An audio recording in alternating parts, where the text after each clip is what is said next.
Hi, I'm Michelle, and this is Amelia from HEY Smeil Foundation. And today we're joined by David Foulds, who's from Beedale Consulting. David, can you tell us a bit about your role, please? Hi, yeah, it's lovely to be here. So at Beedale Consulting, I look after charities, primarily the governance of charities and their structures. I've been in the charity sector now for 30 odd years. I've led 3 charities and worked with charities large and small across the UK, and been involved with trustee boards, both excellent trustee boards and those that have been slightly more challenged. So you've got a wealth of experience that we can draw on today, so thank you again for joining us. The topic this week is based on Trustees Week, which is the 6th to the 10th of November. The aim of Trustees Week is to share experiences, so it's a good time to draw on the wealth of guidance that's out there and celebrate achievements. And there are over 1 million, or nearly 1 million, trustees who are effectively volunteers who give their time free to the sector. And that's what we're trying to sort of celebrate. But you've got to say, why do people actually want to become a trustee in the first place, David? Why would anyone want to become a trustee? Absolutely. Well, it's usually because there is a passion or a real interest in the charity that they want to be involved with. And that's really important. But there are a number of reasons. Sometimes people get kind of dragged into being trustees without really wanting to, or without really knowing the road that they're going down. They might be an accountant or a solicitor, and they get the tap on the shoulder from a friend saying, would you mind doing this? And suddenly they're involved in something that they're not quite sure what their responsibilities are. But usually people become trustees because they've got that passion for the charity that they're supporting. And anybody can be a trustee within reason. There's no upper age limit. There is a lower age limit of either 16 or 18, depending on the charity model and governance model that you've got. And there are certain factors which would bar you from trusteeship, like criminal records and being barred from directorships of companies. But that aside, the majority of people can become trustees. And there are getting more and more.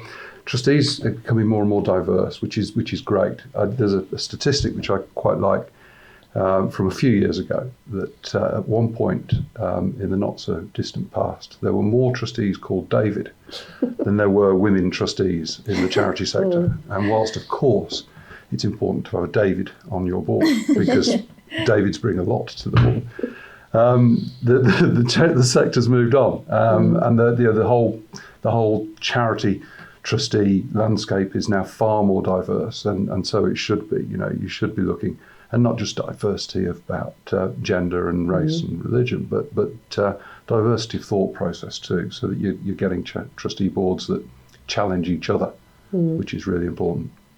And to have a range of skills on the trustee Absolutely. board as well. Yeah, you've got to have the relevant skills. You've got to look at what your charity is doing and make sure that you are equipped with the skills to be able to manage and challenge the operational teams in terms of what they're doing and support them appropriately in terms of the work of the charity. And I suppose being a trustee as well, you're a group of individuals, but you've all got joint responsibility as well. You can't just leave it to one person. Yeah, because that's quite common, isn't it? It is, and I think that probably the most common element of that is having an accountant on the board, and then the rest of the board thinking, well, we can leave the finances to them. But there is very definitely, and the Charity Commission are very keen on this, that there is joint responsibility, and that if somebody makes a mistake on the board, it's not them that's making the mistake; it's the board that's making the mistake. So it's really, really key that the board work together, challenge each other, as I said earlier, and make sure that you are compliant and focused and supportive of the charity that you're involved with. And you may have an expert on your board, but everyone should have some understanding of matters such as accountancy. So it sounds like trustees have a huge impact on society. Would you be able to outline some of the main responsibilities for a trustee? Well, you are there as the board is there to ensure that your charity is compliant, and ensure that the annual returns are fed through to the Charity Commission and, depending on your charity model, to Companies House.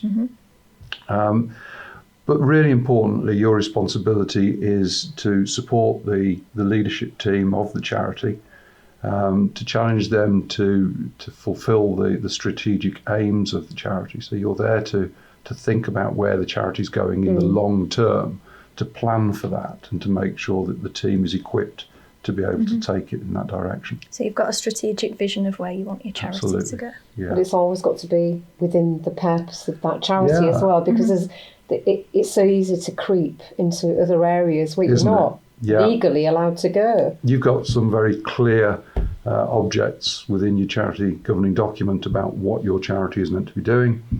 And as you quite rightly say, Michelle, sometimes there's a bit of funding over there. So let's go and do that because the funding's available. Or let's go and do that because that's a very nice type of project. And all of a sudden you've drifted off that initial mission. And if, in the long term, if that mission is no longer relevant, then you need to consider what your objects are, approach the Charity Commission and say we need to change our objects because, it might be that there are some very old charities out there with some very old objects, like looking after the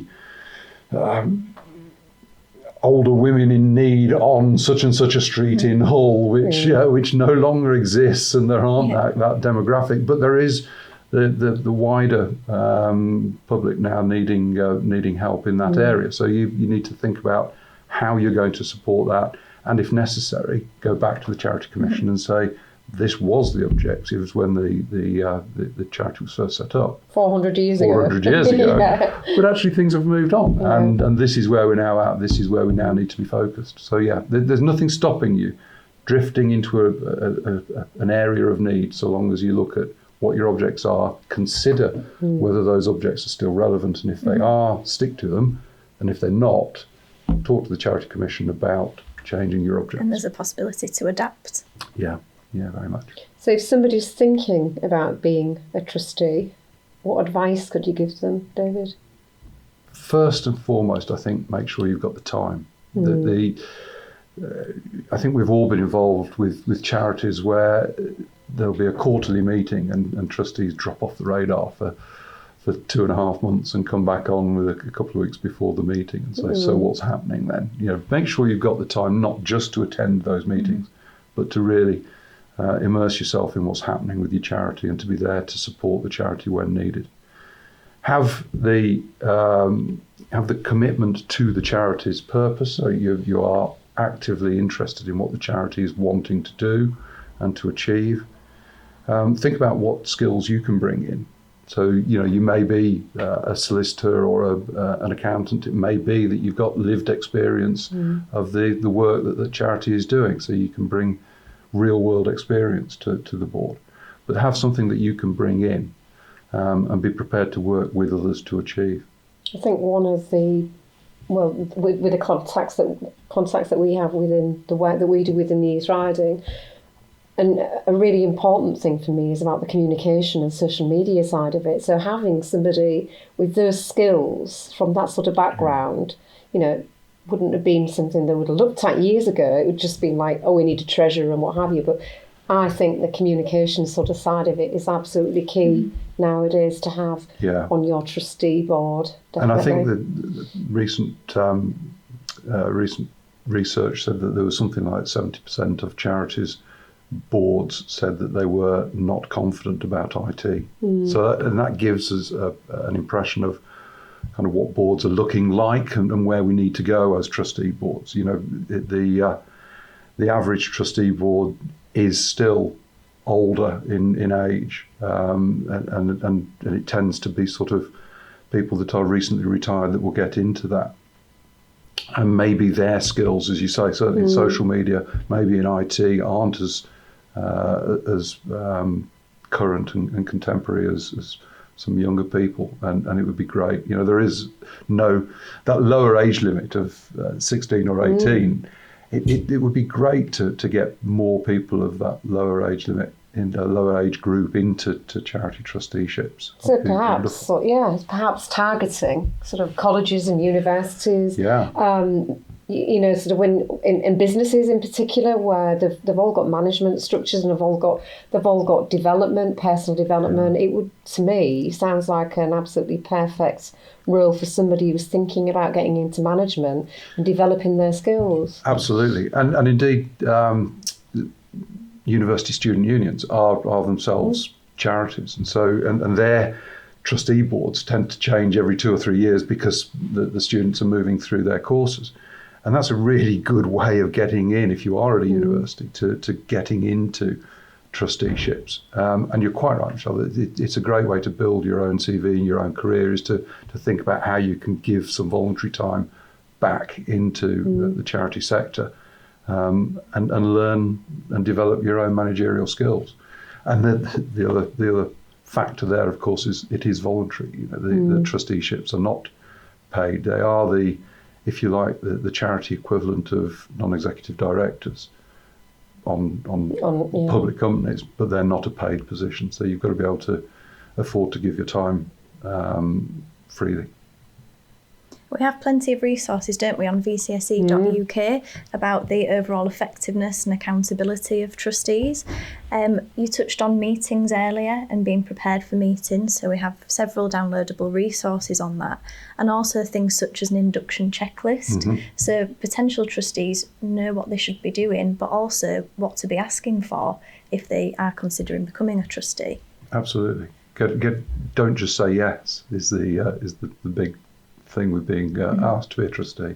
Have a look at the charity, have a look at the way the charity is run, what the current board setup is, what the quality of minute taking is, because if anything does go awry within the charity, the first thing that the Charity Commission is going to ask for is a copy of the minutes that support any decisions that were made. So make sure that meetings are being accurately minuted, make sure that accounts are being prepared well and filed well. Look at the filing history of the charity on the Charity Commission website so that you know how professionally run the charity is that you're getting involved with. And should potential trustees be able to find any of the information based on meetings in the governing document? They won't find the minutes of trustee meetings in the governing document. The governing document will give them the aims of the charity and what the charity is meant to be doing. But if you talk to the trustees who are inviting you onto their board and ask to see minutes of previous meetings, and maybe even just sit in on a meeting before you make that commitment, then that's the way forward. And if you are thinking of becoming a trustee, what sort of training is out there that you can recommend? Well, Smeil run the Trustee Academy, which I've been working with Smeil over the last probably about 5 years now, running the Trustee Academy. And we set that up with the aim to be a bit of CPD training for trustees in the sector, but also to give an insight into trusteeship for people who are looking to get on board. So there's plenty of resource within Smeil. There's also the Charity Commission's own website and other third sector websites out there. But in this area, I'd suggest come talk to Smeil and we can sort you out from there. Brilliant. Well, we've got all this information on the vcse.uk site anyway, so if you are stuck, I suppose, and you don't know what direction to take or you need some advice, just contact us on the site. Thank you again, David, for joining us. Thank you. Thank you. And good luck.